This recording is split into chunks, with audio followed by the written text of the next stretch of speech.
Hello interwebs, welcome to Let's Fix Computers. Today we're going to have a look at the dv6 fan issue, which comes up on HP and Compaq laptops on occasion. See if this one's going to do it for me straight away. There we go. System fan has not working or has failed, blah blah blah blah blah. The bottom line is the cooling fan has failed. Usually what happens here is that the bearings in the fan have failed and the fan might be spinning, but it's not spinning fast enough, or it rattles or buzzes or makes noise or whatever.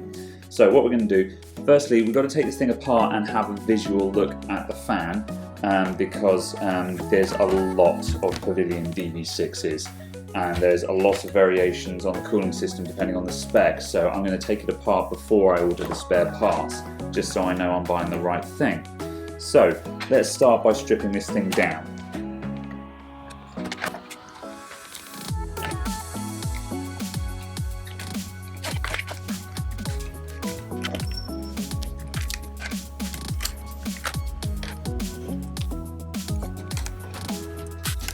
There's an annoying variety in the length of screws that are coming out of this one, so just a heads up.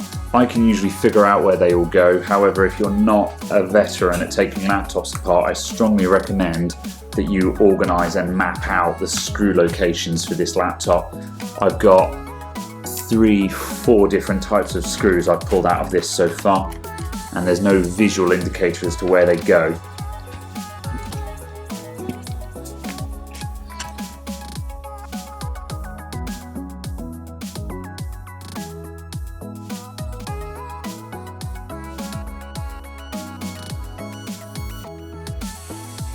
Right, so to get these keyboards out, you need to look for, there will be pegs sticking out here that correspond to notches on the keyboard, and so basically you need to aim for those and the keyboard will release. There's a bit of a knack to it.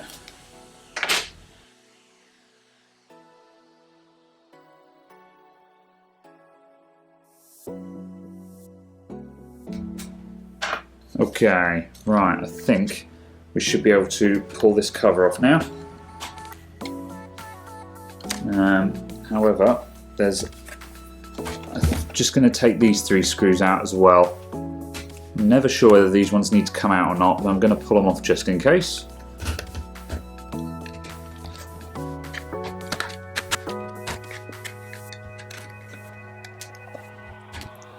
Okay, here's our cooling fan. Now, how much else do we need to remove?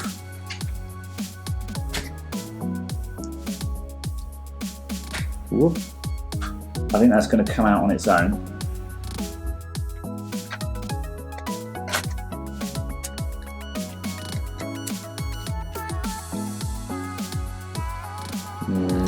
I think the motherboard has got to come out.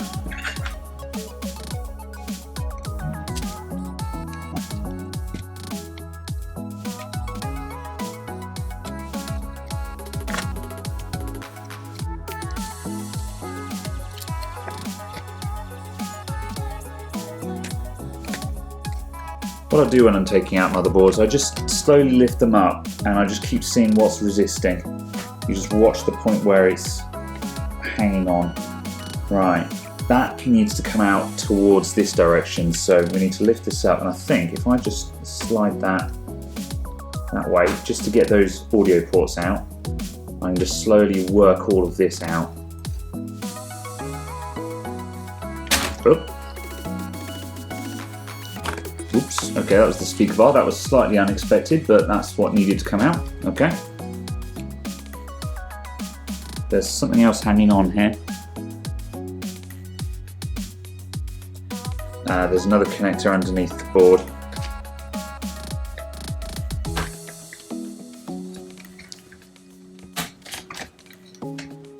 There we go. And the power cable. Ooh. Right, there's our motherboard.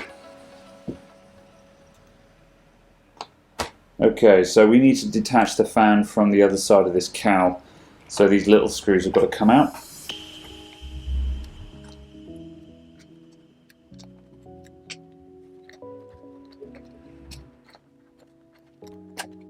There we go. One fan. Right, and as per usual, you can just see the onset of the dust build up there. Not too bad on this side, but it's getting there. So left unchecked, that will lead to overheating. So again, my same old mantra, get your laptop serviced, get an air compressor, blow all this out. Right, the fan, it is spinning, although not very well. However, the giveaway is if I rock the fan blades, you can see how much movement that has on the spindle. The fan should not have that much movement on it. It should be virtually solid, and it should spin quite freely, whereas this is stopping almost immediately. So I'm going to hit eBay and use this as a reference to make sure I get the correct one. And I will see you guys in a few days when I've got the replacement fan. Alright, we are back, and it's only a day later as well. I tell you, some of them eBay sellers are bloody quick. So, here's our new fan. Lovely and shiny and new. You'll notice there is a slight difference in the impeller, the rotor design. Sometimes that's normal, sometimes you get those slight differences. It's not a big deal. What's important is that the actual cowl, the fan housing, is the same, so it all fits into the same place, which is what we're after. So we can just go ahead and just drop all of this back into place now. So it goes in there.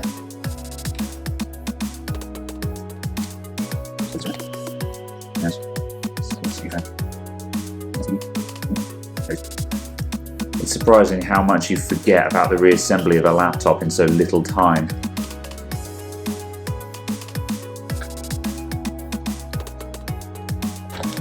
Right, the cable on this fan is a little bit longer, but that's not a big deal. We'll fit that all into place on the reassembly.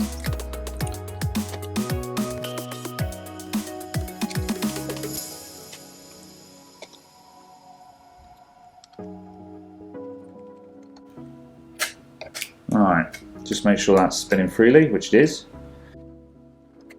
Okay. That's all wrestles into there.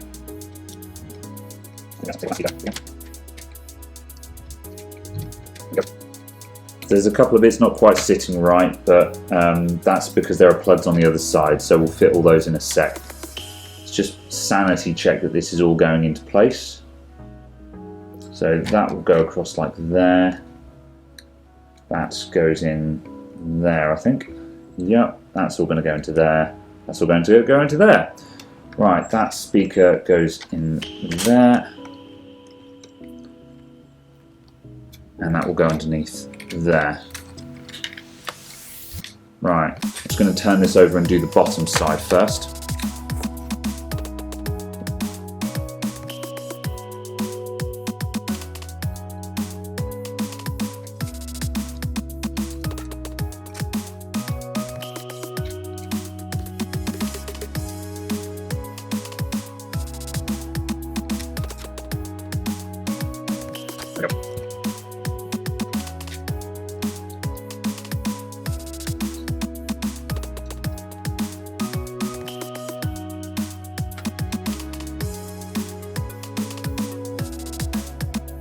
I think that cable can just lie flat because of these because the heatsink back plates, this top cover sits a little bit high from the motherboard, and I think there's just a couple of mil gap just to give clearance for that wire to do that. So let's just see if that pops into place. That's all sitting fine. Those are all going to line up. Yeah, let's click that in.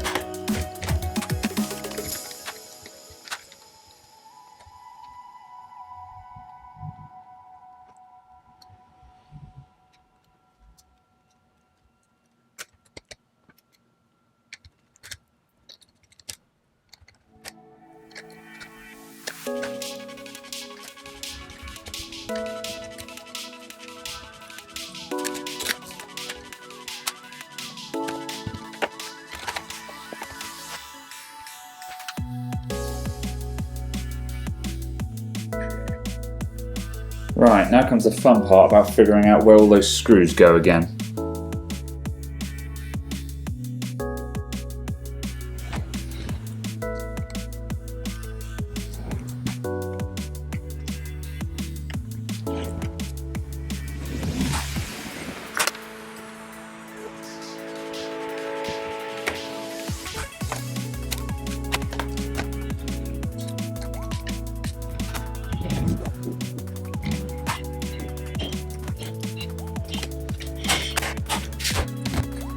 there we have it. Right, let's turn this on.